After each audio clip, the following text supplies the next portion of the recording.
Altcoins are rumbling. Do you hear them? Find out why. Let's get it. I'm not a financial advisor. Welcome to the show. I'm your host, the Big Boy. Today, we will not be doing our normal morning show. JJ is out of town.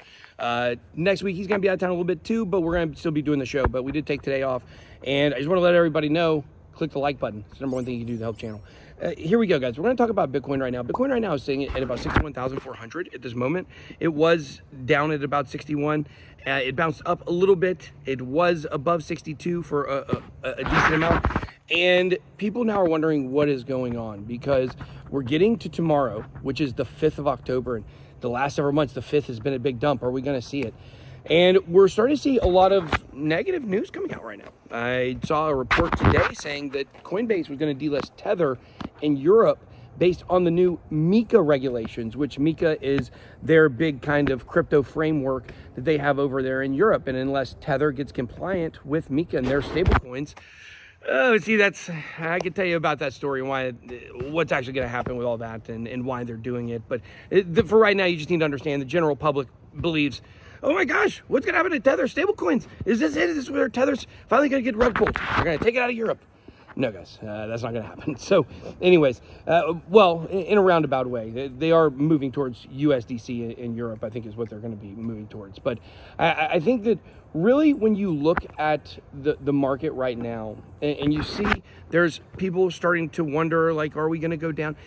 These negative stories are almost always signs in a bull market, or the place where we're at right now, that there's being messaging sent to us to do that. Right?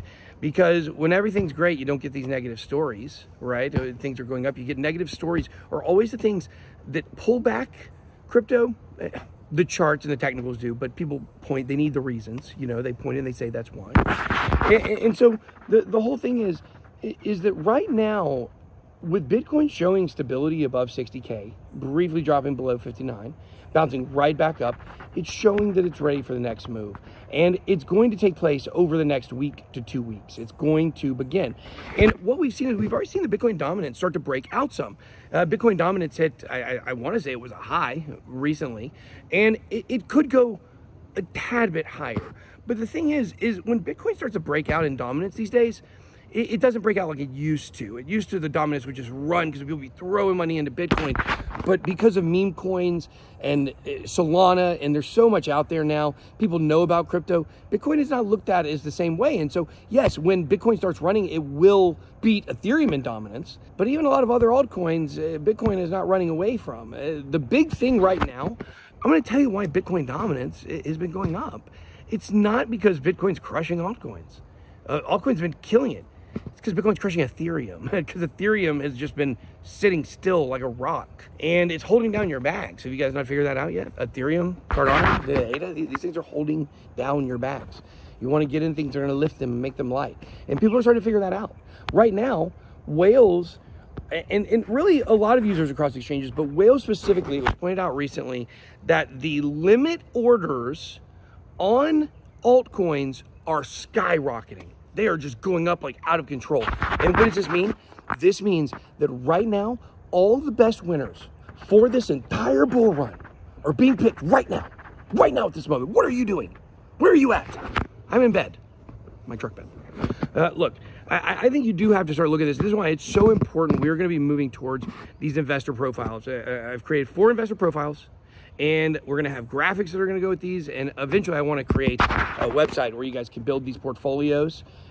What I want to do is I want to build portfolios that are plug and play.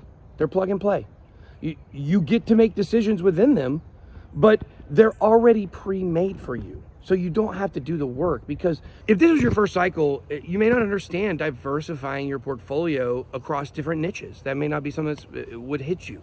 Like, for instance, you don't want to have an all gaming and AI portfolio. Why would you want all gaming and AI? Why would you not want exposure to the DePIN that makes some of that stuff work? What about RWAs and tokenization?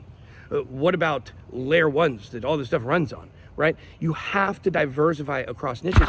And God forbid, what if there was some kind of AI disaster? What if they had one of these robots and it turned on somebody and it killed somebody and it shut down AI immediately? That stuff's possible. Now, You can't, it's like shutting down crypto, right? I understand. But you understand the negativity that comes with something like that. Don't put all your eggs in one basket. Make sure to spread them around in different baskets. And we're going to be showing you guys how to do that.